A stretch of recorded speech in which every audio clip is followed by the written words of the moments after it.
اللہ کہتا ہے کہ میرا بندہ میں تیری ماں سے 70 گنا کا مطلب 70 نہیں ہوتا، لا محدود درجے میرا پیار ہے۔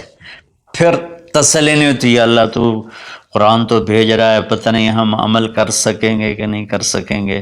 تو پھر اللہ کہتا ہے الرحمن الرحیم، کیوں ڈر گئے ہو؟ کیوں قرآن کے مطابق دکان نہیں چلاتے، زندگی نہیں گزارتے، جاب نہیں کرتے، زراعت نہیں کرتے، تجارت نہیں کرتے، شادی نہیں کرتے، ساری چیزوں کو بنا لیں تو کیوں ڈرتے ہو؟ رب العالمین پہلی گارنٹی، الرحمن الرحیم پہلے بسم اللہ سے، پھر دوسری گارنٹی اللہ کہ میں اللہ ہوں، نفع نقصان کا مالک ہوں، پھر رب العالمین تم پر مہربان ہوں، تمہارا پالنے والا ہوں، پھر الرحمن الرحیم کی دوبارہ تکرار ہے، کیوں ڈرتے ہو؟ رحمان بھی ہوں رحیم بھی ہوں۔ اب اللہ نے جزا سزا کا بھی ایک رکھا ہے نا، کہ بہت سے لوگ ہیں جو محبت کی بات جتنی بھی کرو وہ الٹا ہی سوچتے ہیں، تو اس کو دھمکانے کے لیے مالک یوم الدین۔ پھر یہ بھی یاد رکھنا کہ میرے پاس جزا سزا کا بھی نظام ہے۔ اس کو اللہ تعالیٰ اتنے خوبصورت انداز میں بیان کرتا ہے کہ ہم تو چونکہ عرب نہیں ہیں، لیکن عربی کچھ پڑھی تھوڑی بہت، اللہ نے اس کا ذوق بھی دیا، تو اب یہ ساری بات ہو رہی کہ وہ ایسا ہے، وہ ایسا ہے، وہ ایسا ہے، لیکن آگے ہے ایاک نعبد و ایاک نستعین، یا اللہ تیری ہی بندگی کرتے ہیں، تجھی سے مدد مانگتے ہیں۔ تو ایک دم جیسے اللہ سامنے آ گیا ہو، الحمدللہ رب العالمین الرحمن الرحیم، ان الفاظ نے اس طرح کر دیا جیسے اللہ میرے سامنے آ گیا ہے، جیسے کأنک تراہ، جیسے اللہ میرے سامنے آ گیا تو میں کہتا ہوں ایاک نعبد، یا اللہ میں تو تیری ہی بندگی کرتا ہوں، وَإِيَّاكَ نَسْتَعِينُ، یا اللہ میں صرف تجھے پکارتا ہوں مدد کے لیے، میں کسی اور کو نہیں پکارتا۔ میرے نبی نے حضرت عبداللہ بن عباس سے فرمایا وَإِذَا سَأَلْتَ فَاسْأَلِ اللَّهَ وَإِذَا اسْتَعَنْتَ فَاسْتَعِنْ بِاللَّهِ، کہ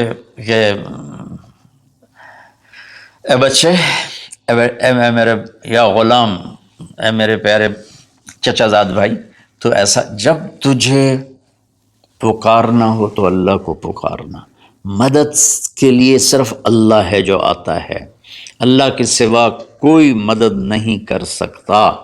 یہ اسباب کی دنیا ہے، ایک دوسرے سے مدد لینا، تو میرے نبی نے قرضے اٹھائے، میرے نبی نے زرہ پہنی، میرے نبی نے تلوار اٹھائی، لیکن وہ کام جو براہ راست اللہ کے ہاتھ میں ہے، ان میں صرف اللہ کو پکارا جاتا ہے، ان میں صرف اللہ کو پکارا جاتا ہے۔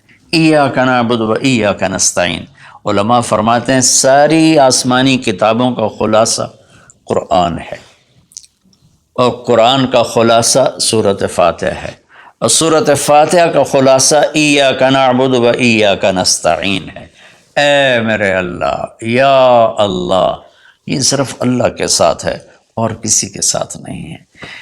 تو پھر اللہ تبارک و تعالیٰ، چونکہ میں نے پہلے شروع میں کہا تھا کہ ہم زندگی گزارنے کا طریقہ نہیں جانتے، تو اللہ نے ہم سے یہ دعا ہم پہ فرض کر دی کہ تم نے یہ مانگنا ہے، جو کہ تم اندھے ہو، جاہل ہو، کہو اہدنا۔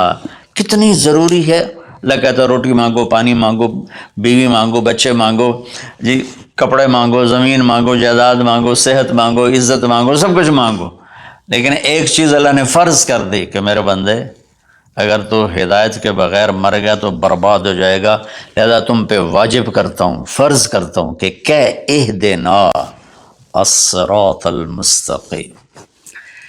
اہدنا پہلے میں بتا چکا ہوں کہ ہدا، یا اللہ وہ چٹان دکھا دے جس کو دیکھ کر میری زندگی کی راہیں صحیح جگہ تک مجھے پہنچائیں۔ ہدا، عرب اس کو سن کے ہل گئے تھے کہ وہ محاورہ سمجھتے تھے، ہم محاورہ نہیں سمجھتے، لیکن عرب کیوں ہل گئے تھے؟ کہتے کیا کمال ہے یار، یہ کیا آدمی کہاں سے بولتا ہے، کیا بولتا ہے۔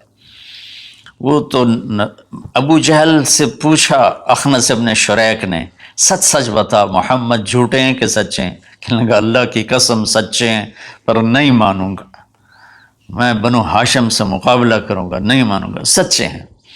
تو اہدنا، یا اللہ وہ چٹان دکھا، وہ کیا؟ وہ قرآن ہے جس کو دیکھ کر میں تجھ تک پہنچ جاؤں. صراط سیدھے راستے کو کہتے ہیں. صراط جس پر کسی قسم کا کوئی کھڈا نہ ہو، جیسے موٹر وے.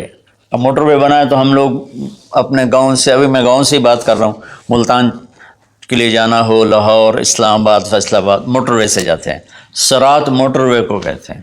المستقیم جس میں وہ نہ ہو، زیادہ موڑ نہ ہو بلکہ سیدھا ہو.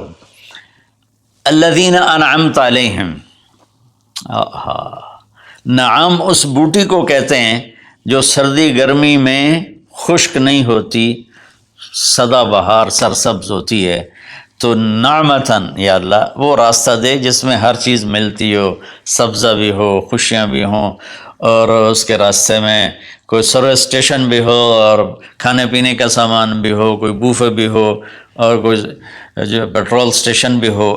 آج کی زبان میں کہہ رہا ہوں، یا اللہ وہ راستہ دے جو آباد ہو، جو سرسبز ہو. نعم کے اندر یہ معنی موجود ہے. غیر المغضوب علیہم ولا الضالین. پھر کہا آمین، زور سے کہو آمین. تو میرے رب نے فرمایا کہ یہ مانگو کہ مجھے سیدھی راہ دکھا.